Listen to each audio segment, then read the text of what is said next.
तुम ही बताओ मैं क्या करूं, मैं सत्य और धर्म की रक्षा करने के लिए वन में रहूं या तुम्हारे प्रेम को देख करके अयोध्या लौट चलूं और सिंहासन को स्वीकार कर लूं? बोलो क्या कहना चाहते? भरत जी ने कहा नहीं प्रभु, आप जो मुझे आज्ञा देंगे मैं वैसा ही करूंगा। मैं हट नहीं कर सकता हूं कि आपको विवश कर दूं, मजबूर कर दूं, ऐसा मैं कभी नहीं कर सकता हूं। आप जो मुझे आज्ञा देंगे उस आज्ञा का मैं पालन करूंगा। मेरी आपके लिए कोई हट नहीं है, मैं तो सेवक हूं। भगवान राम ने कहा भरत तुमने मुझे धर्म संकट से उबार लिया है। भाई ऐसा ही होना चाहिए जो भाई की विपत्ति को समझे और भाई को धर्म संकट में न फंसने दे, धर्म संकट से उबार ले, धर्म संकट से उबार ले। आज परिवारों में बहुत खराब स्थिति हो गई है। भाई चाहता नहीं है कि भाई से मैं अलग हो जाऊं, लेकिन धर्म संकट उसके सामने आ जाता है तो उसे जो है मजबूरी में अलग होना पड़ता है। और परिवार में कोई ना कोई एक सदस्य ऐसा अज्ञानी होता है जो धर्म संकट पैदा कर देता है। कोई अज्ञानी पुरुष होता है। मैं बार बार इस बात को कहूं कि आपकी पत्नी आपको मजबूर करती है तो नारी के सम्मान पर टिप्पणी होने लग जाएगी। बोलो होने लग जाएगी कि नहीं?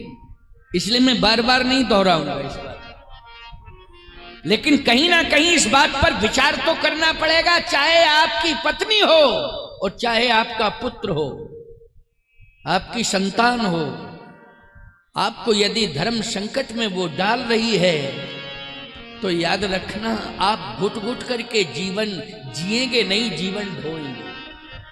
आप जितने वर्ष तक जिंदा रहेंगे आप जीवन घुट घुट करके जिएंगे और जीवन जीना नहीं माना जाएगा, जीवन ढोना माना जाएगा। ये संपत्ति और ये सुख साधन ज्यादा दिन के नहीं है। अच्छा एक बात बताओ, अगर कोई जबरदस्त बीमारी आ जाए तो सुविधाएं अच्छी लगती हैं क्या? बोलो कोई बता दे मुझे। अगर कोई बीमारी जबरदस्त बैठ जाए अंदर शरीर के तो आपको सुविधाएं, ये महल, ये संपत्ति, खजाना, बैलेंस कुछ भी अच्छा नहीं लगता है, ना कोई रिश्ते नाते अच्छे लगते हैं। उस समय यही आप प्रभु से प्रार्थना करते हो कि मुझे रोग से मुक्त करो, रोग से मुक्त करो प्रभु। तो प्रभु ही रोग से मुक्त करता है। तो ये विरोध करके परिवार में भवरोग क्यों पैदा कर रहे हो? भवरोग है ये। पारिवारिक विरोध को क्या कहते हैं? भवरोग कहते हैं। इसलिए मैं कहना चाहता हूं कि संतुलन बना करके चलना है। भरत जी ने संतुलन बनाया है। अगर एक और भरत की माता कैकेयी ने संतुलन बिगाड़ा है तो याद रखना उसी राजवंश में भरत जी ने भाइयों में संतुलन बनाया है। और नारी जगत में मैं कहता हूं कि उस राजवंश में महारानियों के बीच में सबसे बड़ा संतुलन बिगड़ता हुआ बनाया है तो अम्बा कौशल्या ने बनाया है। इसलिए आज ज्यादा से ज्यादा नारी को चाहिए कि कौशल्या जी का चरित्र रामायण में पढ़े। रामायण पढ़ा करो और कौशल्या जी का चरित्र खास तौर से पढ़ा करो। आप भी रामायण पढ़ा करो, लेकिन रामायण में भरत चरित्र अवश्य पढ़ा करो प्यारे। भरत चरित्र कर नेम तुलसी जो सादर सुनई, सिय राम पद प्रेम अवश्य होए भवरस विरति। भरत चरित्र अवश्य पढ़ा करो। एक सज्जन आए प्रवचन सुनने के लिए, तो सभा के बीच में खड़े होकर हाथ जोड़ के बोले महाराज जी हम आपके मुख से भरत चरित्र सुनना चाहते हैं। मैंने कहा आज नहीं सुनाऊंगा, कल सुनाऊंगा। बोले कल मैं आ नहीं पाऊंगा। क्यों? बोले हाई कोर्ट में हमारी तारीख है, भाई से मुकदमा चल रहा है, इसलिए कल हम तारीख करने जाएंगे। हमने कहा निकल इस सभा से, तुझे तो राम कथा सुनने का भी अधिकार नहीं है जब भाई से मुकदमा लड़ रहा है तो। अच्छा सही बताना, मुकदमा तूने शुरू किया है कि तेरे भाई ने? बोले महाराज जी अब झूठ नहीं बोलूंगा, शुरुआत तो हम ही ने की है। हमने कहा तब तो और भरत चरित्र सुनने का अधिकार नहीं है। सीधी सी बात यह है कि भरत चरित्र नित्य श्रवण करिए। रामचरितमानस में जो लिखा है आप घर में स्वयं पढ़ें और उसका अर्थ भी समझें। जो सामान्य अर्थ दिया गया है मानस में उसको ही पढ़ें आप। कोई आवश्यक नहीं है कि विशेष अर्थ ही आपको करके सुनाया जाए। कभी कभी धर्म सभाओं में सुनने को मिल जाएगा, महात्मा धर्माचार्यों के बीच में, विद्वानों के बीच में कभी कभी मर्म स्पर्शी भाव श्रवण करने को मिल जाएंगे, लेकिन नित्य ही सामान्य भाव ही आप पढ़िए, सामान्य भाव ही समझिए और जुड़िए। आप निश्चित रूप से ग्रह कलह के झंझावात से मुक्त हो जाएंगे।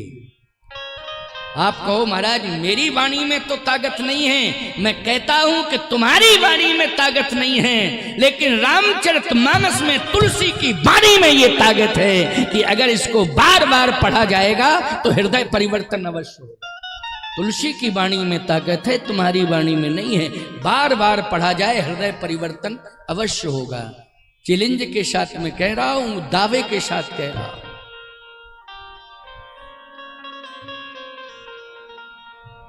इसलिए महाराणा प्रताप का और शक्ति सिंह का उदाहरण है इतिहास में।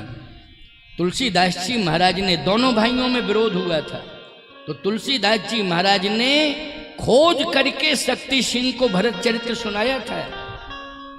और भरत चरित्र सुन करके शक्ति सिंह जो विरोध में जा रहा था महाराणा प्रताप के, उसने महाराणा प्रताप के चरणों में अपना समर्पण कर दिया कि मुझसे भूल हो गई है, मैं समझ ही नहीं पाया कि भाई का प्रेम कैसा होता है।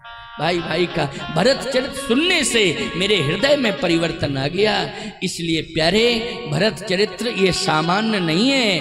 आप घर में रामायण को पढ़ा करो और कोशिश किया करो कि हम भरत चरित्र तो अवश्य पढ़ें, अवश्य पढ़ें भरत चरित्र। अयोध्या कांड में भरत चरित्र विस्तार से है, पढ़ना आपको है। अच्छा एक बात बताओ, हम लोग महात्मा लोग तो बहुत बड़े बड़े मठ मिलते हैं संपत्ति वाले, लेकिन बहुत ज्यादा संपत्ति के चक्कर में नहीं लड़ते झगड़ते हैं। बहुत ही ज्यादा अज्ञानता आ गई हो, जरा भी साधुता ना हो हृदय में तो अलग बात है, लेकिन अगर किंचित मात्र भी साधुता है तो मैं सत्य कह रहा हूं आपसे कि बड़े से बड़े विवाद थोड़ी सी साधुता के कारण संवाद में परिणत हो गए हैं। बड़े बड़े मठों का समाधान अदालत नहीं दे पाई, लेकिन संतों ने आपस में ही समाधान कर लिया, आपस में ही समाधान कर लिया। लेकिन बहुत ही ज्यादा कोई अज्ञानी होगा, स्वार्थी होगा, केवल धन के चक्कर में ही साधु बना होगा, उसकी बात मैं नहीं करूंगा, याद रखना। लेकिन जरा भी साधुता है तो निश्चित रूप से विवाद संवाद में ही बदलेगा, ये कन्फर्म है। सावधान। भगवान राम ने कहा, भरत तुमने मुझे धर्म संकट से उबार लिया है, अब मैं तुम्हें कुछ दूंगा। भरत जी ने कहा आधार दे दो और कुछ नहीं चाहिए, आधार। भगवान ने कहा आधार ही दे रहा हूं। प्रभु करी कृपा पामरी दी, प्रभु करी कृपा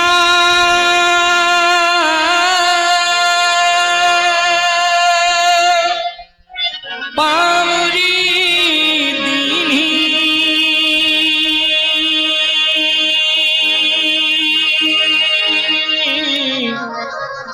सादर भरत शीश धर ली,